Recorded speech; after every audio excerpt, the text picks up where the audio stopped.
biblical stories from creation, Genesis 1, until the Israelites arrive at Mount Sinai and Moses ascends the mountain to receive God's words. Here's the important point that Vanderkam makes. The writer uses the biblical text as the medium through which he communicates his own views about theological and legal matters. It is likening the Scripture unto themselves based on a scriptural text and then bringing it up to date for their own time. That's on page 39 of Vanderkam's very interesting study, The Dead Sea Scrolls Today.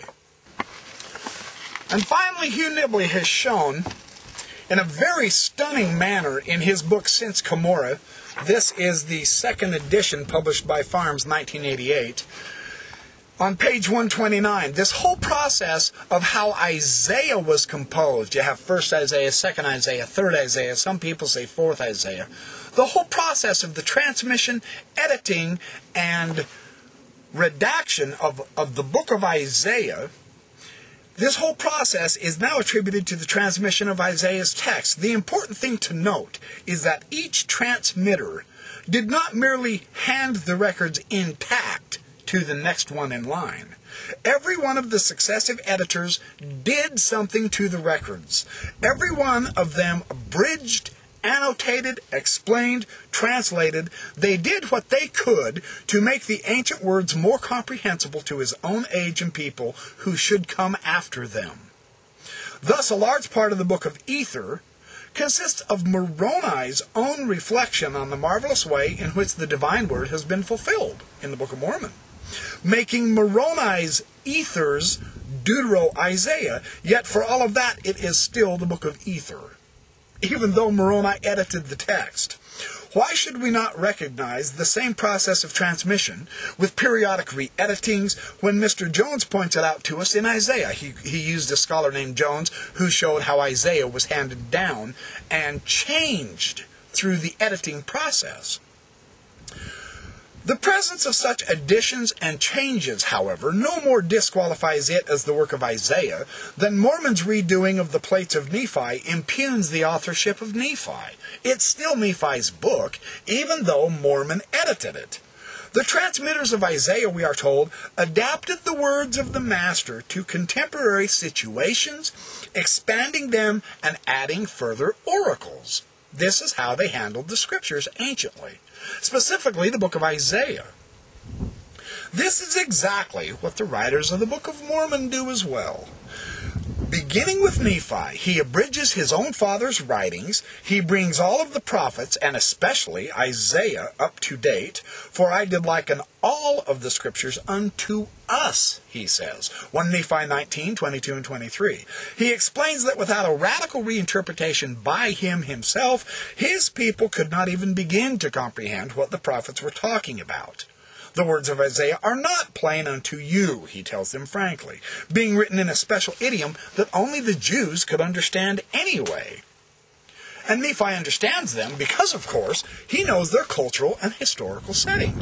I of myself have dwelt at Jerusalem, wherefore I know concerning the regions round about. So if the process of transmission from the brother of Jared to Moroni seems fabulously long in the Book of Mormon, there's evidence that the system is a very old and persistent one in the Old World as well as in the New World. And it has been shown that the identical system used by Isaiah was also used by Jeremiah 200 years later. It's fascinating that the sealing and laying away of some of the Dead Sea Scrolls consciously carried on the same tradition. They used the same techniques in the same confidence that the record would come forth as a witness in a later time. That's beautiful archaeological confirmation there. Thus, the tradition and practice survive from the time of Isaiah right down to the end of the Jewish nations. And in the other direction, it goes back to ages long before Isaiah, when the Torah itself was deposited in the Ark. And the purpose of that, of course, was to provide a written witness for later ages. In Israel, the transmission of the sacred records went hand in hand with the transmission of the crown itself, I should say.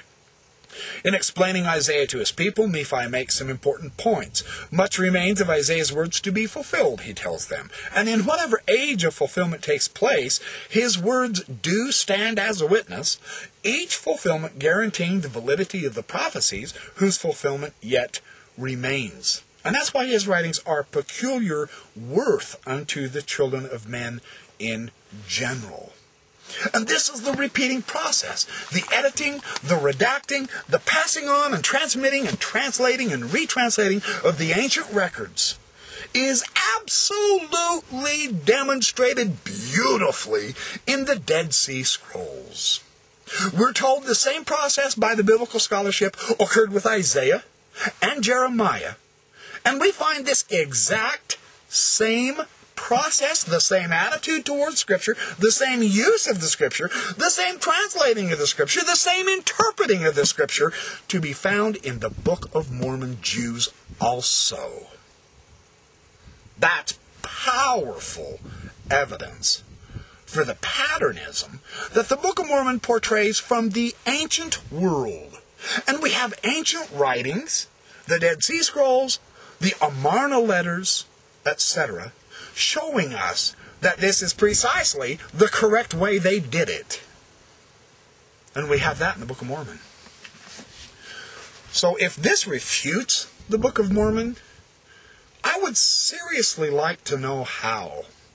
Because I believe it demonstrates the power of the authenticity of the Book of Mormon pattern of using Scripture. They use it just exactly like all the other ancient peoples did in ancient Israel. To really realize the significance of this particular pattern between the Book of Mormon and the Dead Sea Scrolls, consider the descriptions of the overall contextualization of both the Book of Mormon and the Dead Sea Scrolls. And then realize that this theme, these patterns, are simply nowhere in the 19th century literature of Joseph Smith's day. This isn't as Solomon Spaulding. It's not as Smith's view of the Hebrews, Ethan Smith's view of the Hebrews. This is simply the ancient pattern brought back because we argue that the Book of Mormon is an ancient record. It's very hard to see how the Dead Sea Scrolls refute anything in the Book of Mormon as far as the overall patterns of how the ancient peoples behaved. Consider the context. They left their mother city, Jerusalem, because they believed that it would become irredeemably wicked and that it would eventually be destroyed. They went out into the desert in order to escape that corruption, of course. They, having left in the desert, they built temples and had priests. They strictly observed the law of Moses as well. They required the complete immersion of those who entered their community. They looked forward with anxious anticipation to the coming of the Messiah. They wrote on metal plates that were hid away in times of crisis. And the other group, the Dead Sea Scrolls, now that group is Lehi and his family. In the Dead Sea Scrolls, they left Jerusalem, which they too believed had become irretrievably corrupted. They withdrew into the desert to escape that corruption. They loved the temple and honored priests as members of their community, even though they felt the temple had been corrupted. They strictly observed the law of Moses as well. They required immersion of those who wished to enter their community, and they looked forward with eager anticipation for the coming of their Messiah, and in some cases people have interpreted the writings of the Dead Sea Scrolls as being two Messiahs. And they wrote on parchment, on papyrus, and in one case on metal plates, which they also hid in a time of crisis to come forth at a later time. This particular theme, this is from Stephen D. Ricks, the Book of Mormon and the Dead Sea Scrolls. This was out of the Dead Sea Scrolls conference that Farms put together, the LDS Perspectives on the Dead Sea Scrolls, edited by Don Perry and Dana Pike in 1997. That's Stephen D. Ricks in Chapter 6, pages 177 and 178. These overall themes having to do with how the communities functioned, what they did, where they went, why they went, where they went, etc. That's a beautiful illustration, as far as I'm concerned, showing the various patterns. Nibley showed these patterns years ago in his research and writings on the Book of Mormon way back in the 1950s, 60s, 70s, 80s, and 90s.